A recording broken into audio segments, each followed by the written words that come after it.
Hi, this is Kevin Thomas with the At Home Film Festival. Welcome back. We're ending our month-long tribute to Women's History Month. I'm taking a look at women in film, and this week, our final week, we're looking at women who perished too soon. I had so many choices, and of course, I will never get to all of them, so tell me your favorites down below. Go ahead, please do.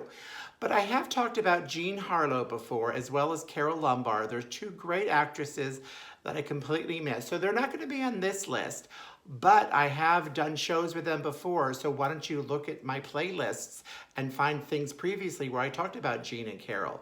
But let's look at some of the other actresses on the list. I'm combining some big names that you might have thought they had a full career and some other people that really their career hadn't blossomed yet, and they died too soon. So let's see who we have. Okay, first of all, we have Judy Garland. You might not think she perished too soon, but she was only 47 when she died. But she danced with Oscar 3 times, The Wizard of Oz, A Star is Born, and Judgment at Nuremberg. And she made so many giant hit musicals that everybody thought, what a great career she had. I was picking one of her smaller films that not everybody knows as much about that weren't such hits. I was having trouble picking which Judy movie I'd show, but one of them I could go on singing. The only way you could watch it right now is for $400 to $600, so I don't think we want to do that. Then I also liked A Child is Waiting, which you could actually find many times on TCM. But I have chosen The Clock. This came out in 1945, 6 years after The Wizard of Oz, and the year before she did the giant hit Meet Me in St. Louis. And this is one of her early roles where she actually now became a woman rather than just a teen or a young woman. This is a super romantic movie where she meets Robert Walker and they develop this fast love that's almost in real time. They spend 48 hours together, loving each other all the way. Wait for it on TCM, but until then, please seek it out for just a few dollars on most streaming devices. It's funny that the next person I have on my list is Grace Kelly, because she actually was a big upset at the Oscars in 1954, beating Judy Garland for Best Actress for The Country Girl. Judy was up for A Star is Born. Anyway, Grace died at age 52. Her career ended much sooner than that because she became a princess.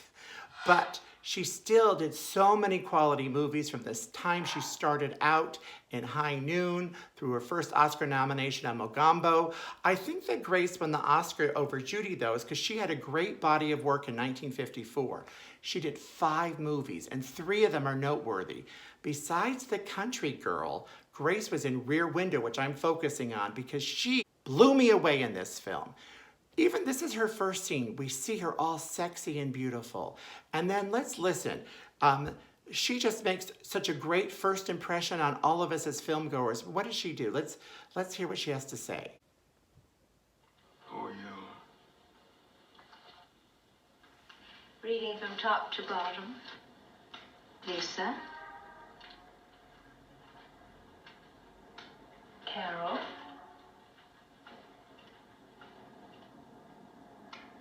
Fremont. So she starts off in this movie. The first scene is an luminous shot of her face. Then she introduces herself with all this style and everything. But what made her stand out for me in this movie, and this is the one I chose for this week, is she isn't just a pretty face. She gets down and dirty to try to help solve the crime that James Stewart sees out his rear window. I was surprised at the lengths she goes through, and you'd be surprised too. So why don't you watch it with me? Once again, it's rentable for just a few dollars. It often comes on TCM, so you could wait for it there. I'll bet you've already seen it because it really is a classic Alfred Hitchcock film. But I wanted to remember Grace Kelly with Rear Window because I think she's the complete package in this film. Next, we have Marilyn Monroe. She died at age 36. Yet she made so many wonderful films, so I wonder what she still had in her.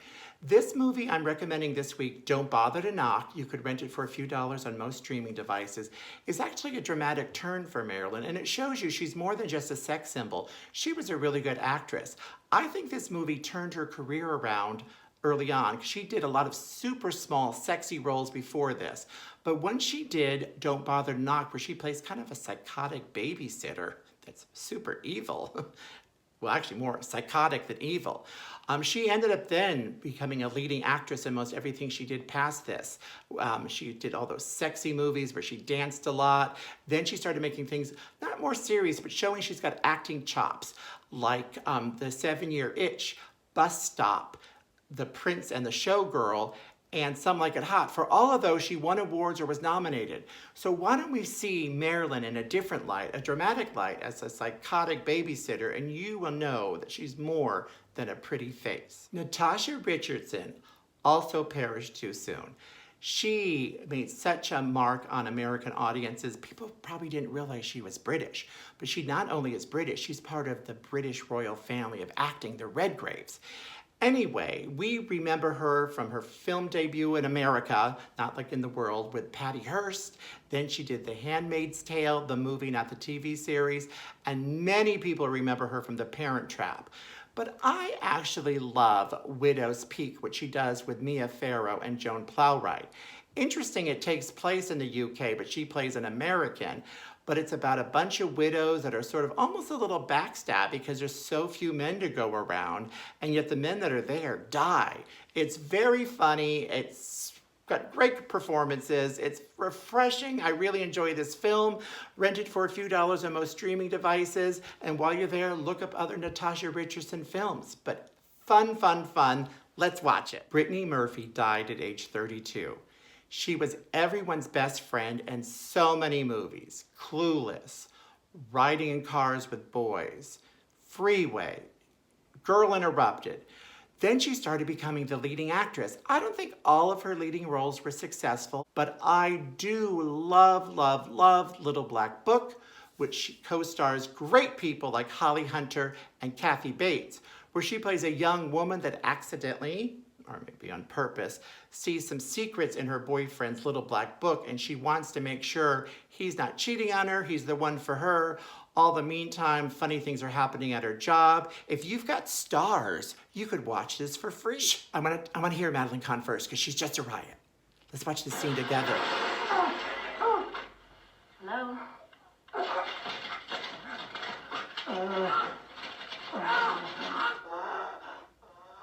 Listen, mister, I don't go for this sort of thing.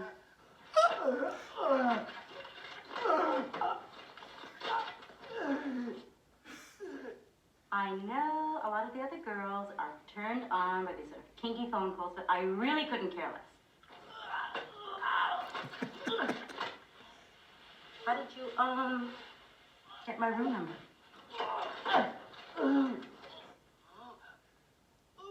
I am not going to listen to any more of this. I mean, I've had just about enough.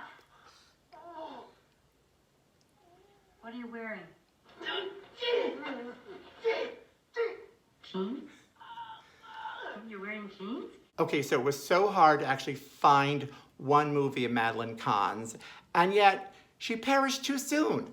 I chose High Anxiety because it's a little less seen than some of her other classics like What's Up, Doc, Paper Moon, Blazing Saddles, Young Frankenstein. Madeline was a comedic genius, and she's here representing so many other great ones. Besides accomplishing all this in movies and getting awards and nominations, she had a TV series. She won Tony Awards on Broadway. She could sing. She's the full package. Sadly, she died at age 57. So thank you, Madeline, for all that you brought us. And if you want to watch High Anxiety, it's available on almost every streaming device there is out there. I love this movie. So funny. Okay. To come up with one final actress was super tough, and I chose Dorothy Dandridge. First of all, she has two big classics under her belt, Carmen Jones, where she was the first Black woman Oscar nominated for Best Actress, and Porgy and Bess. But she did so many other movies, but yet she had so much more to give. I chose Island in the Sun because not only is it a good story, and you can find it free on YouTube, by the way, but it has interracial relationships, it has struggles between different classes, it's political, it's got taboo topics. Even one of the lead stars, Joan Fontaine, actually got a lot of hate mail when she made this movie because she was in a movie that didn't make the Black actors go sit in the back of the bus. Anyway, really, really good movie. And this movie makes me remember what a talent Dorothy was. And Not only did she die way too young, but she died poor. Sadness. So there you have it. 7 actresses that died too soon. There are so many more. I can't do a 5-hour show because I'm lucky to get your attention for the 5 minutes or 10 minutes. But we are ending with saying goodbye to Carol Lombard, who I thought was one of our best actresses, who died in her 30s, sadly. But next week I start some Oscar-themed shows. So come on back. And once again, yes, once again, I would love for you to share, comments down below, share the video, subscribe, get other people to subscribe, comment, and come back. Thank you so much. I appreciate all of you. And especially this month, I've appreciated women. Thanks. Bye-bye.